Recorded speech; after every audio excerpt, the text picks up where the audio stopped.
Indian media एक joke बनकर रह गई है। बड़ी खबर आ रही है व्यूअर्स, बड़ी खबर ये है कि करण जौहर से पूछताछ हो सकती है। इस समय की बड़ी खबर ये है कि करण जौहर से पूछताछ हो सकती है। करण जौहर से पूछताछ हो सकती है, इस समय की बहुत बड़ी खबर। अगर आपको कोई कॉमेडी का सर्कस देखना है तो कुछ मत करो, बस टीवी चैनल लगा के बैठ जाओ। 5% न्यूज और 95% एंटरटेनमेंट देखने को मिलेगा आपको। समय बिताने के लिए करना है कुछ काम, शुरू करो अंताक्षरी लेकर आज तक का नाम। मेरे सामने वाली खिड़की में। अभी कुछ टाइम पहले बंगाल में चुनाव के दौरान मोदी जी एक दुकान पर झालमुड़ी खाने गए थे, तो ये एक ट्रेंडिंग नेशनल न्यूज बन गया और हमारी मेन स्ट्रीम मीडिया इसे कुछ ऐसे कवर कर रही है। कल प्रधानमंत्री नरेंद्र मोदी झारग्राम गए, जहां अपनी यात्रा के दौरान वो झारग्राम की एक दुकान पर रुके। ये दुकान पश्चिम बंगाल के फेवरेट स्ट्रीट फूड झालमुड़ी की थी। वहाँ पर वो गए और उन्होंने बनवा कर खाई।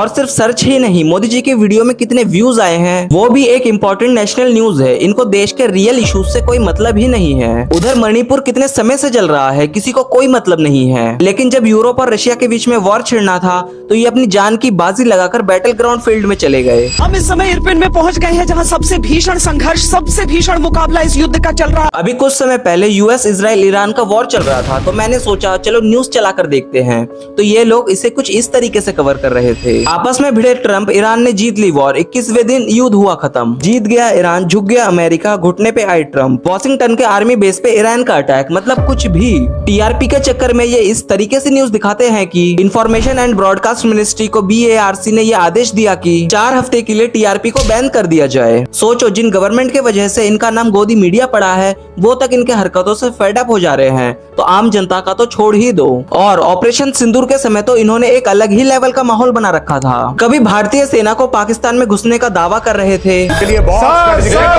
खबर, पाकिस्तान घुस गई भारतीय सेना।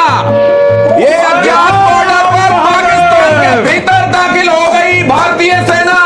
तो कभी लाहौर इस्लामाबाद पे कब्जा, सीधे इस्लामाबाद पर काउंटर अटैक कर दिया है। ये बहुत बड़ी खबर, इस्लामाबाद पर भारत का काउंटर अटैक। चिल्ला चिल्ला कर ऐसे मिस इन्फॉर्मेशन फैला रहे थे और बिना मतलब के युद्ध वाले सायरन बजा रहे थे। इवन गवर्नमेंट को ये एडवाइजरी जारी करनी पड़ी कि मीडिया बिना मतलब के ये सायरन ना बजाए। आपने वो वायरल वीडियो तो जरूर देखा होगा जिसमें एक वरिष्ठ पत्रकार बिना फैक्ट चेक किए खुद अपने देश के नागरिकों को ही पाकिस्तानी घोषित कर दिया था। इनको तो आप सभी जानते होंगे। इनका कहना है कि ये जो बंदा है ये पाकिस्तानी है, वो पाकिस्तानी लोग जो है वो अपने देश का मजाक बना रहे हैं। धुरंधर मूवी देख रहा है और देश का मजाक बना रहे हैं, जबकि ये इंडियन बंदा है और ये कंटेंट क्रिएटर है। तो ये कंडीशन आ गई। देखो, डेमोक्रेसी में मीडिया का काम होता है पावर को अकाउंटेबल रखना। गवर्नमेंट अगर कह रही है कि सब कुछ ठीक है तो मीडिया का काम होता है कि उनसे सवाल पूछना। लेकिन हमारे मेन स्ट्रीम डिजिटल मीडिया कुछ ये पूछने में व्यस्त है, सच बताइए, why don't you get tired? आप थकते क्यों नहीं? और अभी तो ये अपने प्रधानमंत्री से पूछ रहे हैं। अभी कुछ टाइम पहले जब पुतिन इंडिया में आए थे तब भी ये लोग यही सवाल पूछ रहे थे कि क्या आप थकते नहीं हैं? How hard you've been working, as hard as our Prime Minister. Do you ever take a break? And are you going to get a break in the New Year and Christmases? देखो, democracy की 4 important pillars होती है, legislature, executive, judiciary और media, जिसमें कि media as a watchdog काम करती है इन 3 पिलर्स के लिए। यानी कि मीडिया का काम होता है गवर्नमेंट एक्टिविटीज को मॉनिटर करना, उन्हें अकाउंटेबल ठहराना, अगर कुछ गलत हो रहा है तो उनसे सवाल पूछना। लेकिन आज के 4th pillar of democracy actually में खोखली हो गई है और ऐसा लगता है कि इस पिलर को बस टीआरपी, प्रोपेगेंडा और रेवेन्यू से भर दिया गया है। देश के कोर इश्यूज जैसे कि अनएम्प्लॉयमेंट, गरीबी, महंगाई, हेल्थ केयर, पेपर लीक, इन मुद्दे पे इनको बात नहीं करनी है। लेकिन अगर इन्हें एक कम्युनल मुद्दा मिल जाए तो ये चिल्ला चिल्ला कर घंटों तक डिबेट करते हैं।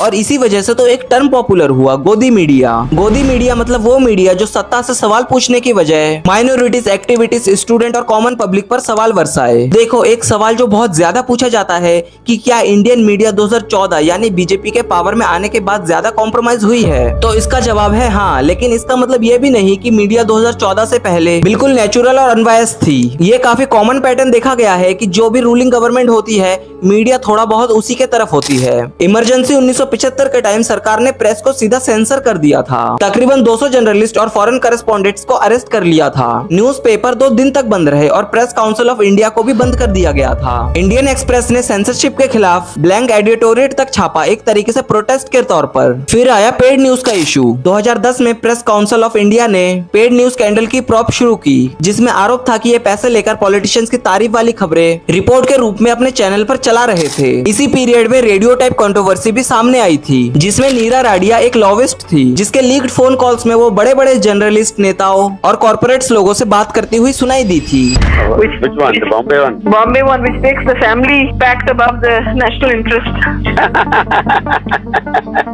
You see, when the brothers are involved, nation also gets involved. उन कॉल्स से ये पता चला कि जर्नलिस्ट सिर्फ न्यूज रिपोर्ट नहीं कर रहे थे, बल्कि पॉलिटिकल डिसीजन जैसे कि कौन मिनिस्टर बनेगा और बड़े बड़े पोर्टफोलियोज को हैंडल करेंगे, इन सब में इनडायरेक्टली इन्फ्लुएंस करने की बात हो रही थी। दिया टिप्स कंट्रोवर्सी की ऑडियो लीक अब यूट्यूब पर भी जाकर सुन सकते हैं। और फिर 2014 में भी रिलायंस इंडस्ट्री, नेटवर्क 18 और टीवी 18 पर कंट्रोल के लिए 4000 करोड़ की फंडिंग अप्रूव की, जिसमें नेटवर्क 18 पर 78% स्टेक और टीवी 18 ब्रॉडकास्ट में 9% का स्टेक मिला। यानी देखा जाए तो ये कॉर्पोरेट कंसोलिडेशन और पॉलिटिकल एक्सेस का लिंक इन मीडिया के साथ बहुत पुराने दौर से चल रहा था। तो इंडियन मीडिया कभी फुल्ली फ्री थी ही नहीं, पहले भी प्रेशर था। तो फिर सवाल ये है कि 2014 के बाद ही इंडियन मीडिया पर इतने सवाल क्यों उठाए जाते हैं? एक्चुअली में प्रॉब्लम यह है कि आज की डिजिटल मीडिया का जो स्तर गिर चुका है, वो शायद ही पहले कभी गिरा होगा। और ये हमने सुशांत सिंह राजपूत वाले केस में भी देखा था कि किस तरीके से बस टीआरपी के चक्कर में चिल्लम चिल्ली होती थी। और पॉलिटिशियन का रोड शो तो सबने देखा होगा, लेकिन उस समय पर मीडिया का भी अलग ही रोड शो चल रहा था।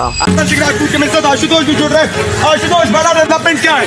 बड़ा डेवलपमेंट आशुतोष ये है। आए दिन देश में इतने अहम मुद्दे होते हैं, उस पर इनको बात नहीं करना है, लेकिन ये सोशल मीडिया के इन्फ्लुएंसर तक के पीछे पड़ जाते हैं। चाहे वो रणवीर और समय रैना वाला केस हो या फिर एल्विश यादव का स्नेक वैनम वाला केस, इनका स्तर इतना ज्यादा गिर चुका है कि एल्विश आज ब्लॉग नहीं डालेगा, ये भी इनके न्यूज में दिखाया जा रहा था। आज किसी से भी इंडियन मीडिया का दूसरा नाम पूछ लो तो वो कहेगा गोदी मीडिया है। आप क्या सोचते हो, इंडियन मीडिया का सबसे बड़ा प्रॉब्लम क्या है? पॉलिटिक्स, ओनरशिप, टीआरपी या फिर ऑडियंस खुद? कमेंट करके जरूर बताना। मिलते हैं नेक्स्ट वीडियो में किसी और टॉपिक के साथ।